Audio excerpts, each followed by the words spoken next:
వర్తన ఏంటంటే ఇప్పటికీ చాలామంది భక్తులకి తెలియదు. నాకే షాకింగ్. ఇది ఏమిటి అనంటే ముందు మీకు ఒక చిన్న బ్యాక్గ్రౌండ్ చెప్పాలి. ఇది అసలు నమ్మశక్యంగా అనేటువంటి అసలు ఎవడు నమ్మడు. ఓకే. మన దగ్గర ఉన్నటువంటి దగులుబాజీతనాల్లో ఇదొకటి. అంటే ఇప్పుడు కవిత్వం కన్నా నడుస్తుంది. కవిత్వం ఎక్కువ వస్తుంది ఇక్కడ మనకి. ఏంటంటే ఇదివరకు ఆర్కాడ్ కృష్ణదేవరాయలు ఆ టైం నుంచి ఆ ప్రభువులు ఉన్నంత అవును. కాలము ఆ గుడిని చాలా గొప్పగా అభివృద్ధి చేశారు. వాళ్ళు సేవకులమే అనుకున్నారు. చేతులు కట్టుకొని నిలబడ్డారు. ఎంత వచ్చినా ఉన్న ఆ సంపద ఆస్తి అంతా దానికి గుడికే ఇప్పించాలి, స్వామికి అని అర్పణ చేశారు. అవును, అవును. వాళ్ళు ఉన్నంత వరకు, హిందూ రాజులు ఉన్నంత వరకు బాగానే నడిచినాయి, అన్ని గుళ్ళు బాగానే నడిచినాయి. ఈ తర్వాత ముస్లిం పరిపాలన వచ్చింది. ముస్లిం పరిపాలన వచ్చినప్పుడు ఈ తిరుపతి గుడి ఆర్కాట్ నవాబ్ దగ్గరికి వెళ్ళింది ఓకే. చేతిలోకి.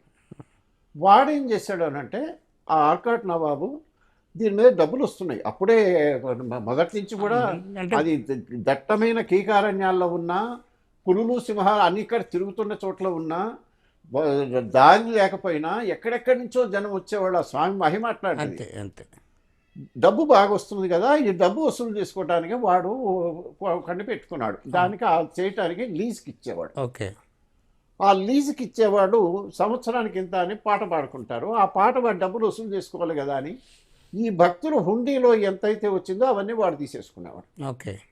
అప్పుడు ఒక సమస్య వచ్చింది.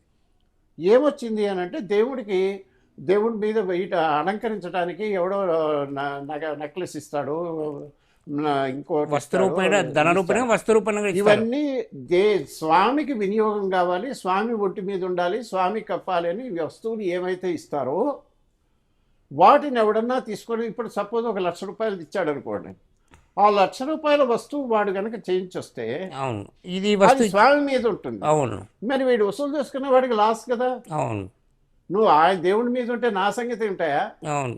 అందుకని ఓ పని చేయి, నువ్వు గనక దేవుడికి ఏదన్నా నగ చేసి ఓ 1,00,000 రూపాయలు పెట్టి కట్టాలంటే ఆ 1,00,000 రూపాయలు నగ తీసుకో, అక్కడ పెట్టు. ఉమ్. నేను అది ముట్టుకోవట్లేదు కదా, దాని విలువ 1,00,000 రూపాయలు నాకు ఇవ్వు ఓకే. అని పెట్టాడు. ఓకే. కాబట్టి ఎవడైనా ఒక వస్తువు కానీ, ఒక బది కానీ, వస్త్రం కానీ, ఇంకోటి కానీ ఏదైనా స్వామికి సమర్పించాలి అని అంటే దాని విలువ మొత్తము మళ్ళా క్యాష్ రూపంలో కట్టాలి అనేది వాడు పెట్టాడు. అవును. ఓకే. అది ఎందుకు పెట్టాడో మీకు అర్థమైంది. అవును. దాన్నే ఇప్పుడు మన మహానుభావులు కూడా కంటిన్యూ చేస్తున్నారు.